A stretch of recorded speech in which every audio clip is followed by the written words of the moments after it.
Technology is increasingly shaping so many facets of our lives, but how do we ensure that new tech innovations are safe and not abusive, and that we're doing the right thing online and businesses even prioritizing digital ethics? For more, let's bring in Chris McClean, the global lead for digital ethics at Avanade. Chris, thank you so much for your time. Good to be here. Before we get into some recent research that you guys have just done, first of all, how would you actually go about defining digital ethics and what it is?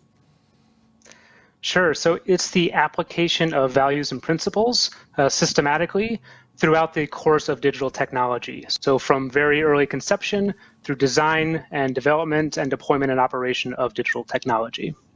Okay, so Avanade has just put together a global research paper on this very issue. Can you summarize the findings for us? Sure, there's a lot of findings here, but we had about 800 people worldwide. We had 100 people in Australia. The interesting Australia findings, we found that companies are very interested in what's going on from a competitive perspective. So when we asked them, why are you doing digital ethics or why are you paying attention to it? They were most likely to say from a competitive perspective, this is important, more important than regulatory requirements or even risk reduction. Were you surprised at all by that finding? Yeah, I think most of the time companies are looking at customer expectations or they're looking at regulatory perspective. But in Australia, it was the competitive perspective that was most important. Okay, and how does Australia compare to the rest of the world when it comes to digital ethics and these findings? Yeah, a couple of pieces of good news. Australians were more likely to say that they're going to increase their budget for digital ethics over the next 12 months. So about 68% of Australian respondents said that, compared to about 62% worldwide. They were more likely to tie digital ethics into benefits like customer loyalty, like connecting digital ethics to better tech adoption. So people are more likely to use technology if they think good ethical decisions have been made. So things like that were both pieces of good news that I found. Okay, what about some of the barriers? What are the biggest hurdles when it comes to implementing digital ethics? Sure, yeah. So globally, the most common barriers are that people just don't expect employees have the right expertise for digital ethics. They just don't know how to implement good ethical decisions within their technology. But in Australia, they found that the people that we talked to found that there's a lack of interest among customers in digital ethics.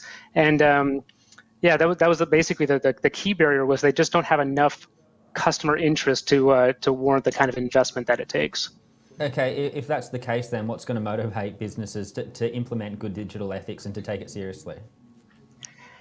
Yeah, I think a lot of it's going to be conversation, right? So we found that around the world, about 80% of corporations worldwide say they have a defined set of corporate values, and it's about 78% in Australia. So these companies say, we care about the environment, we care about being socially responsible and good ethical businesses, and we act with integrity. It's about having a conversation about how to apply those values to the technology decisions, to the technology that they're designing and developing and deploying. And once they can connect those good ethical decisions to benefits like, as I mentioned, customer loyalty or better tech adoption, they'll see that the investment they put into digital ethics is actually good for their bottom line. Yeah, absolutely. Is there any other advice that you would give to businesses? Yeah, I would say put some metrics behind it, but also when I talk to customers and when I talk to our own internal colleagues, I find tremendous amount of interest and energy, especially among younger staff. They have excitement around doing the right thing. They want to make sure that the technology that they're working on is good for the world, right? So tap into that energy and excitement, get people involved, and have conversations about how to make technology that benefits people as opposed to potentially introducing bias or unfairness or other aspects of irresponsibility. Before we wrap up, if businesses want to learn more about the importance of digital ethics, are there any good resources that you would recommend? And also, how can people check out this research?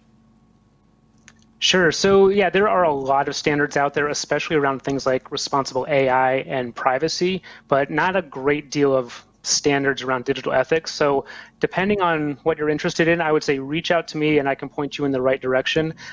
There's a lot of research that we're doing that we've published on our blog post at avanade.com. And this piece of research will be out in about 2 weeks.